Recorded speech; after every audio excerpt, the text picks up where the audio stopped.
அன்பிற்கினிய சகோதரிகளே, மீண்டும் இந்த காலை நேரத்திலே உங்களை நம்முடைய தவக்கால சிந்தனைக்கு அன்போடு அழைக்கின்றேன். கடந்த நாட்களில் நீங்கள் கொடுத்த ஒத்துழைப்பிற்கு நன்றி. இன்று நம்முடைய தவக்கால சிந்தனைக்கு நாம் எடுத்துக்கொள்ளுகின்ற விவிலிய நபர் யார் என்றால் மிக முக்கியமானவர்.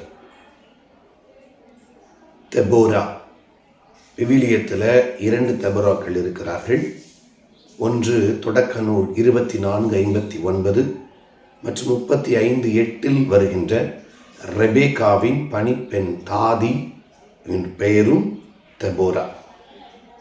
ஆனால் நாம் இன்று சிந்திக்கப் போகின்ற, சிந்தனைக்கு எடுத்துக்கொள்கின்ற தெபோரா என்பவர் நீதி தலைவர்களில் ஒருவர். இஸ்ராயலிலே 12 நீதி தலைவர்கள் இருந்தார்கள். அவர்களில் ஒரே ஒருவர் தான் பெண். அது இந்த Deborah. Deborah played 4 vital roles என்று சொல்லுவார்கள். 1 நீதி தலைவர், 2 போர் வீரர், 3 பாடகர், 4வது இறைவாக்கினர் என்று அழைக்கப்பட்டார்.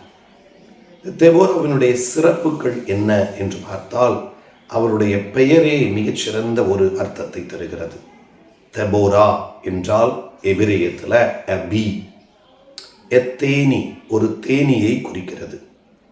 தன்னுடைய மக்களுக்கு இனிப்பாகவும் தன் எதிரிகளுக்கு தன் கொடுவாய் வழியாக அவர்களை தண்டிப்பவராகவும் போர் புரிபவராகவும் இந்த தெபோரா இருந்தார் என்பதே அவருடைய பெயர் தருகின்ற முக்கியமான காரணமாகும். அன்பு சகோதரிகளே, இந்த தெபோராவை பற்றி சொல்லுகின்ற பொழுது மேரி ஹாலட் என்ற அறிஞர் சொல்லுகிறார், பழைய ஏற்பாட்டிலே காணப்படுகின்ற ஞானமுள்ள பெண்களில் மிகச் சிறந்தவராக இவர் காணப்பட்டார். ஏனெனில் தன் மக்களை வழிநடத்தவும் தன் மக்களுக்கு சரியான பாதையை காட்டவும் தெபோரா தன் வாழ்நாள் முழுவதையும் செலவழித்தார். அப்பேற்பட்ட தெபோராவை பற்றி நாம் நீதி தலைவர்கள் 4 மற்றும் 5 அதிகாரங்களில் அருமையான ஒரு பாடலை அவர் பாடி வைத்திருக்கின்றார். அந்த பாடல் மிகச்சிறந்த ஒரு பாடலாக எபிரேய இலக்கியத்திலே சொல்லப்படுகிறது. மீண்டுமாய் தெபோரா நீதி தலைவர்கள் புத்தகம் 5:7 இவ்வாறு பாடுகிறார். தன்னை இஸ்ரேலின் ஒரு தாயாக வெளிப்படுத்துகிறார். நிச்சயமாக விவிலியத்தில் இந்த தெபோரா ஒரு திருமணத்தின் வழியாக குழந்தை பெற்றதாக வரலாறு இல்லை. ஆனால் தன்னுடைய உடல் அளவில் அல்ல, உள்ளத்திலும் ஆன்மாவிலும் இறைவனுடைய அனுபவத்தை பெற்றுக்கொண்டு ஒரு தாயாக 40 ஆண்டுகள் இஸ்ரவேல் மக்களை பாதுகாத்தார்.